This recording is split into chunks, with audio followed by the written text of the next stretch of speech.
Twinkle, twinkle, little star, how I wonder what you are.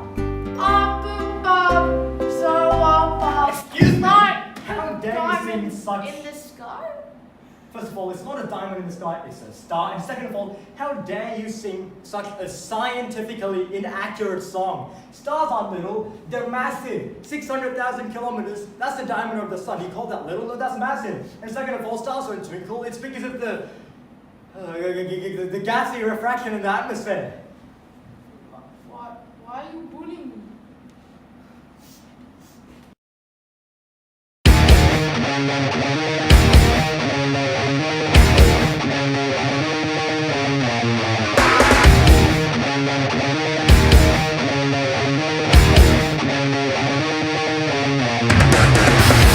Stars. Those tiny little dots in the sky. They've always been a source of wonder for us, since the last thousands of years. But what really are they? And how do they work? How do they live their lives? Let's find out.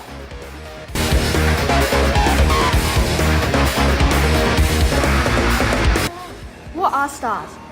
A star is a body of gas which is large and dense enough to produce nuclear fusion. Basically, it's just a massive ball of gas that burns in space. When you hear the word star, the sun is the most common thing that you're most likely to think of. Why is the sun important? Sun is important for us because it is tasty and we all like to eat it, don't we? Just kidding lah. Nothing is more important to us on Earth than the sun. Without the sun's heat and light, the Earth would be a lifeless ball of ice-coated rock. The sun warms our seas, stirs our atmosphere, and generates our weather. The sun gives energy to growing green plants that provides us with food and oxygen to all life on Earth. But how do stars?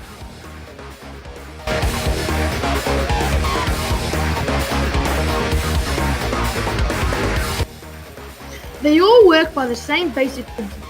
They fuse atoms in their cores to make heat and light. It's how a star works. For the sun, this means that atoms of hydrogen are slammed together under high heat and pressure. This is a result of helium atom. The process of the fusion releases heat and light. The process is called stellar nucleosynthesis and is the source of many of the elements in the universe heavier than hydrogen and helium. So from stars like the sun, the future universe will get such elements as carbon, which will make it as it ages. Very heavy elements such as gold or iron are made with more massive stars when they die or even in catastrophic collisions of neutron stars. So basically, what Harry meant by those big words, stellar nucleosynthesis, was that stars have hydrogen, and the hydrogen is transformed into helium by a process called nuclear fusion. Big words, right? Well, let me demystify that for you a little bit. Every element has something called a nucleus. The nucleus identifies an element. The nucleus is like an element's passport. It identifies it. What happens when hydrogen changes into helium in a star is that the nucleuses or nuclei of hydrogen fuse together or bang together to make helium nuclei. And that process continues on and to make more heavier elements, but usually it just stops at helium. Those heavier elements are made when the star dies, but if you need to know how stars work, it's just generally stars change hydrogen into helium. So, what is the physical structure of a star, specifically the sun? There are 6 layers in the sun: corona, chromosphere, photosphere, convective zone, radiative zone, and core. The sun burns on hydrogen and helium. It is 15 million degrees Celsius in the core when nuclear fusion occurs. The radiative zone releases energy via radiation, which is when the energy passes through objects, and then passes through the convection zone via convection, which is when the energy flows. So how are stars born?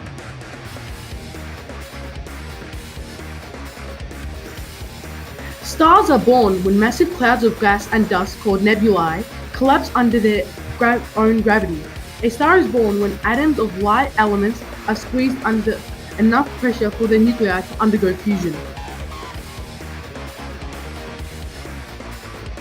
So how do stars die?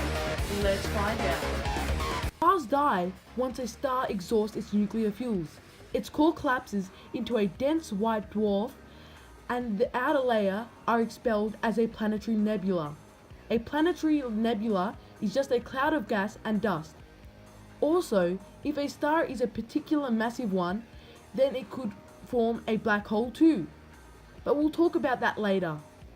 Another way that a star can die is in a supernova, which is essentially just a tremendous explosion of gas and dust.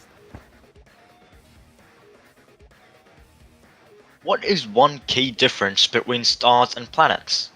Well, one key difference is that stars carry out stellar nucleosynthesis, or nuclear fusion, while no such process takes place in planets. Well, so that brings us to the end of this fascinating video. On behalf of the Star team, I hope that you've learned at least something about stars, and we hope that you enjoyed the video. Thanks for watching.